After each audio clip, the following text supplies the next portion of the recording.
les copains, comment vous allez aujourd'hui? Je suis trop contente d'enfin prendre le temps de filmer cette vidéo, d'enfin prendre le temps de poser mon gros cul sur mon tapis et de venir vous raconter ma vie. Je vous avoue que ces dernières semaines ont été un peu compliquées pour moi. Dans ma tête comme d'habitude, mais on revient en forme, on revient motivé, je suis très contente et voilà, j'avais en fait envie de me poser, envie de vous raconter des petits trucs parce que ces derniers temps j'ai eu pas mal de conversations avec pas mal de personnes différentes et j'en ai appris, tiré pas mal de leçons, pas mal de tips, pas mal de, appelez ça comme vous voulez, et je me suis dit qu'il fallait que j'en parle parce que je trouve que c'est un sujet qui revient souvent en fait en ce moment, la relation qu'ont les hommes et les femmes et la manière dont vivent les hommes et les femmes certaines choses qui sont très différentes en fonction de votre sexe ou de votre mentalité ou etc. Et je trouvais ça super intéressant. Et moi j'ai plein de petits trucs à vous raconter pour vous contextualiser cette vidéo et pour vous faire comprendre, j'espère, certaines choses.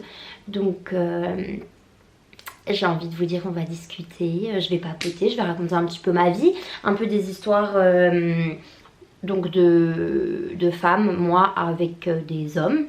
Donc relation hétéro toujours parce que c'est la seule chose, enfin c'est la principale chose que j'ai connue en vraie histoire. Donc voilà. Et du coup je suis désolée les garçons, je vais un peu vous tirer dessus aujourd'hui. Mais j'espère que c'est pour la bonne cause et que vous comprendrez peut-être certaines choses. Et les filles, j'espère que ça vous fera vous sentir un petit peu moins seule parce que moi souvent dans certaines de ces histoires, petits passages de vie, je me suis sentie hyper seule et incomprise. Même si j'en parlais avec mes copines, genre on se dit toujours mais putain on est deux sur la planète à vivre ces trucs là ou comment ça se passe, alors qu'en fait on est tellement plus. Mais je trouvais ça intéressant d'en parler. Donc on va commencer. J'ai écrit quelques petits trucs sur mon téléphone et je vais vous lire ça et vous raconter un peu ma vie quoi, mon vécu. C'est hyper intéressant. Elisa qui parle d'elle-même, voilà, moi j'adore, j'espère que vous aussi. Du coup, comment vous expliquer ça, comment vous introduire ça? En fait je me suis rendu compte en parlant avec des copines, en parlant avec des collègues de travail, donc avec des femmes principalement, que souvent en fonction de notre âge et même pas seulement, juste en fonction du fait qu'on soit une femme, donc cis, hétéro, basic un peu si je peux dire ça comme ça, je veux offenser personne dans mes propos, on est souvent en mode, on se prend souvent des réflexions en mode, dès qu'on parle d'un homme, ouais tes critères sont trop élevés, ah mais toi c'est normal que tu sois célibataire, t'attends trop de choses du sexe opposé, ou t'es trop dans la demande, ou t'es trop dans l'attente, ou t'espères des trucs de fou, machin. Et en fait du coup je me suis rendu compte que moi j'ai souvent vu mes critères, je dis critères comme ça parce que je ne trouve pas que ce soit des critères, c'est juste que j'ai une manière de penser qui est bien propre à moi, au même titre que toi qui regardes cette vidéo a ta manière de penser, et on a la plupart du temps en tant qu'être humain envie de s'accorder avec des personnes qui pensent un peu comme nous, qui ont un peu les mêmes idées basiques de façon de penser que nous, ce que je trouve logique. Premier exemple, pour vraiment vous contextualiser le truc, je me suis déjà retrouvée dans des... C'est pas forcément toujours des hommes avec qui je suis sortie ou avec qui j'ai eu des relations plus. Des fois ça peut être juste des crushs ou des mecs avec qui j'ai parlé, voilà. Je me suis déjà retrouvée avec des hommes qui étaient... allez, on va pas dire homophobes parce que non, ils n'étaient pas homophobes, mais qui clairement, les gars, c'était pas ouf quoi. Pas ouf, c'était vraiment pas leur préférence quoi. À choisir entre traîner avec un gay et traîner avec un hétéro, ils traînaient 1000 fois avec l'hétéro parce que le gay, on sait jamais. Et ça vraiment c'est un de mes premiers exemples parce que moi mon meilleur ami est homosexuel, donc il n'y a aucun problème avec ça. Je traîne avec du coup pas mal de personnes qui sont homosexuelles. J'ai un entourage hyper varié au niveau sexualité. Et moi c'est vraiment pas un truc qui me dérange. Donc forcément j'aimerais bien que la personne avec qui je suis soit tolérante sur ce sujet-là. Genre être avec un homophobe, non, c'est pas possible. Genre même t'es un homme et tu viens t'intéresser à moi alors que t'as des idéaux comme ça, enfin tu ne peux pas t'intéresser à moi. Soyons logiques, genre c'est bizarre, pourquoi faire? Tu veux qu'on parle de quoi? Tu veux qu'on se dispute? Monsieur, non. Et en fait souvent je me suis retrouvée à dire à des hommes que je fréquentais, ouais écoute on va à une soirée, il y a mon meilleur ami et tout, est-ce que tu veux venir? ouais ok pas de souci. Et en rentrant des dites soirées, je me suis retrouvée à avoir cette conversation en mode ah ouais franchement tu sais les gays à la base j'aime pas trop. Comment ça? J'aime pas trop, mais ton meilleur pote ça va, il est cool, il est pas genre il est pas à fond sur moi ou il est pas en train de me draguer ou je sais pas quoi. Alors déjà tous les gays ne vous dragueront pas messieurs, hein, au même titre que si maintenant je suis copine avec des lesbiennes, elles ne vont pas toutes me draguer, hein, au même titre que vous ne draguez pas toutes les femmes. Enfin voilà, pardon, excusez-moi, voilà, je vais pas m'étaler sur ce sujet-là, mais enfin je sais pas, il y a une manière de penser, et moi souvent je me suis retrouvée à me dire oh mais c'est pas grave, il est un peu maladroit. Non ma belle, vraiment non, arrêtez, vraiment je vous jure, parce que ça, il n'y a aucun critère là-dedans, genre c'est juste normal, je n'ai pas envie d'être avec quelqu'un comme ça. Et maintes fois, je me suis retrouvée dans ce truc-là. Pareil pour tout ce qui est grossophobie ou racisme. Des mecs qui me disent, genre vraiment j'ai un entourage très varié, donc il y a des noirs, il y a des arabes, il y a des gays, il y a des bi, il y a des tout ce que tu veux, j'en ai rien à foutre. Et je me suis vraiment très souvent retrouvée avec des mecs qui me disaient ah tu vois un tel est noir mais ça va, ou ah un tel est gay mais ça va, oh un tel... Et moi j'étais là en mode ah il est un peu maladroit. Mais allô, mais madame, et franchement j'étais pas si jeune hein, parce que là bon on prend de l'âge quand même, donc j'avais pas 14 ans hein. J'étais quand même un peu il y avait quelque chose là-dedans quoi, mais je réalisais pas, genre je me disais oh ça passe, non non non non, vraiment non, genre vraiment ça c'est mon premier exemple, je trouve qu'il est hyper frappant, genre je comprends pas, même moi à l'heure actuelle je vous jure je suis en mode mais pourquoi faire? Pourquoi faire? T'es resté avec des... Pourquoi faire? Ensuite, pour vous donner un autre petit exemple de ce que j'ai pu... J'ai un cheveu dans l'œil. Je sais pas où il est. Est-ce que vous le voyez? Je crois que je l'ai enlevé. C'est bon, je l'ai enlevé. Pour vous donner un autre petit exemple, j'ai mon téléphone, hein, c'est pour ça que je regarde en bas si jamais. J'ai souvent accepté dans ma vie le manque de respect. Quand je dis manque de respect, je parle pas de tromperie, même si bon, ça... Je m'étendrai pas sur le sujet parce que là je peux vous en parler, j'ai des histoires incroyables à ce sujet. Mais bref, je parle de manque de respect dans le sens accepter les insultes ou accepter la mauvaise manière de parler à quelqu'un. Par là je veux dire, je suis horrible à toucher mes cheveux, je suis désolée mais je viens de lisser donc je suis un peu là... Je suis un peu une pétasse quoi, désolée. Mais dans le sens où quand je me disputais avec les hommes avec qui j'ai pu être dans le passé, ça partait souvent très très loin. Donc je pense que j'étais aussi hein, en partie le problème, hein. Je ne suis pas du tout en train de dire que c'était que eux. Mais souvent je me suis retrouvée dans des trucs à accepter des termes hyper dévalorisants, hyper agressifs, hyper... Enfin du grand n'importe quoi, et juste à me dire ah mais c'est sa manière de parler, c'est normal, les gens qui s'aiment des fois ben ils s'aiment tellement que ben, ils se manquent de respect, ou ils se parlent mal, ou ils s'insultent, ou des trucs comme ça.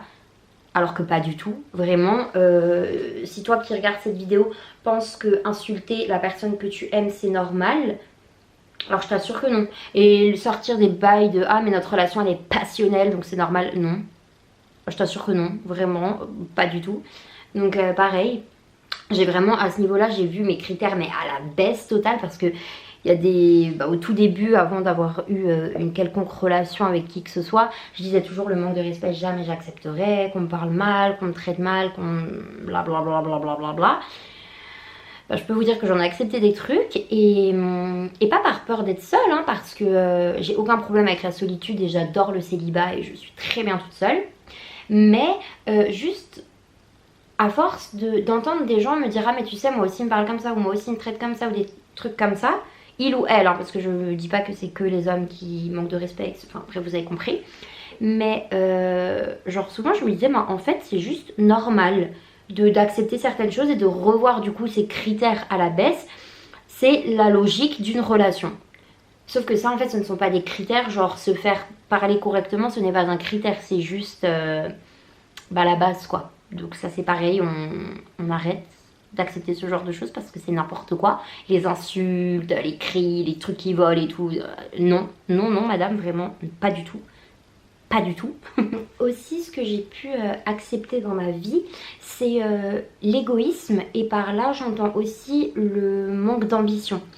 Je veux dire par là que j'ai été avec quelqu'un qui, dès que je lui parlais de mes projets, de mes rêves, de mes envies, enfin tout ça, se sentait obligé, enfin j'avais l'impression en tout cas, qu'il se sentait obligé de rabaisser un peu ses idées. De genre les défoncer, les dire que c'était que de la merde, que de toute façon j'y arriverais pas, ou que c'était nul, ou enfin que des trucs comme ça, juste pour lui après se sentir au-dessus de moi d'une certaine manière, ou pour lui briller un peu plus que moi, parce que c'était une période où bah, lui était pas très bien et avait plus trop d'ambition, savait plus trop où il allait professionnellement parlant, je veux dire. Et en fait bah, je pense qu'il y avait un problème d'infériorité ou de manque de confiance en lui, ou j'en sais rien, qui faisait qu'à chaque fois que moi j'avais un projet un peu cool, ou une envie un peu cool, ou enfin appelez ça comme vous voulez, ben se sentait obligé de défoncer l'idée, genre de dire que c'était vraiment éclaté au sol, et que ou alors que je n'y arriverais jamais, ou que c'était pas cool, ou que je pensais pas à lui en voulant faire ce genre de choses, ou des trucs comme ça, genre trop bizarre.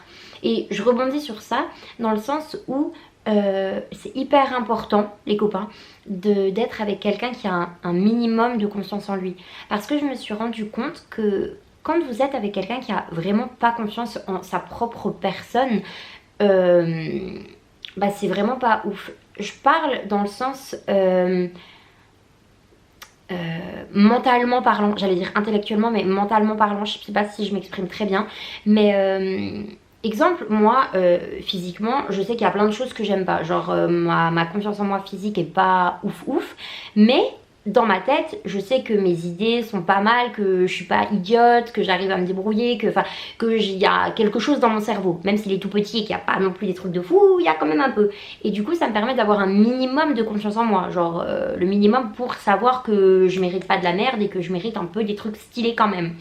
Et en fait, avoir été avec quelqu'un qui pour lui-même bah, valait rien du tout et était vraiment pas ouf, et avec la meilleure volonté du monde que j'avais de lui montrer que c'était un bête de mec et que tout allait bien se passer, etc., bah en fait ça marchait quand même pas, parce que vu qu'il avait des problèmes avec lui-même, si je peux dire ça comme ça, bah en fait il reportait ça sur notre relation, il reportait ça sur moi-même et sur nous deux.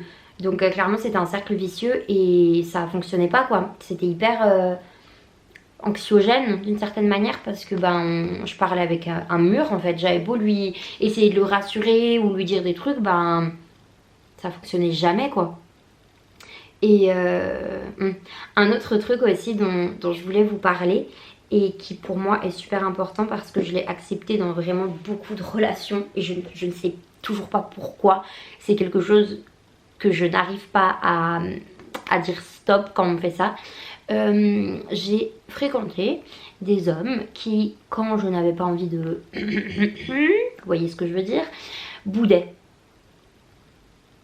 Mais vraiment dans le sens bouder, c'est-à-dire que tu es dans un magasin de jouets avec un petit garçon, tu lui dis non pour avoir le dernier Playmobil, il boude. J'avais ça. Et je l'ai eu plusieurs fois, avec plusieurs hommes différents. Messieurs, qu'est-ce qui ne va pas? Je ne vais pas m'étendre sur la notion de consentement parce que j'en ai beaucoup parlé sur Instagram déjà, si jamais vous voulez aller voir. Mais en fait, c'est vraiment quelque chose qui est hyper malaisant, parce que je suis désolée, mais être face à quelqu'un pour qui en plus on peut avoir des sentiments ou de l'attachement, ou appelez ça comme vous voulez, et que la personne boude juste parce que vous n'avez pas envie de vous envoyer en l'air, les gars, franchement c'est trop compliqué de réagir face à cette situation, parce que c'était souvent des garçons que j'aimais vraiment bien et où je me disais mais frérot t'es zinzin, mais d'un autre côté je l'aimais vraiment bien, donc je me disais bon allez c'est pas grave, je vais faire un effort et tout, ça lui fera plaisir. Ah non, j'ai vraiment pas envie de faire ça.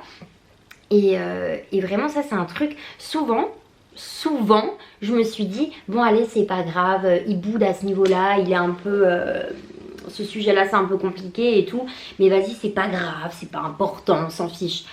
Non, à l'heure actuelle je vous le dis c'est hyper important, genre sinon vous vous retrouvez dans des situations hyper bizarre, glauque, appelez ça comme vous voulez, et vous n'avez pas envie de vous retrouver dans ce genre de situation, surtout pas avec quelqu'un que vous aimez bien, avec qui vous êtes en crush, avec qui vous êtes en couple, en début de couple, en pré-couple, en tout ce que vous voulez.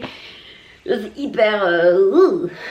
Du coup, si je vous parle de tout ça aujourd'hui, parce que j'ai un peu fait le tour des petits thèmes que je voulais aborder aujourd'hui, parce que je vais pas rentrer dans les grands trucs de tromperie, de grand manque de respect, même si je l'ai un petit peu abordé là tout à l'heure.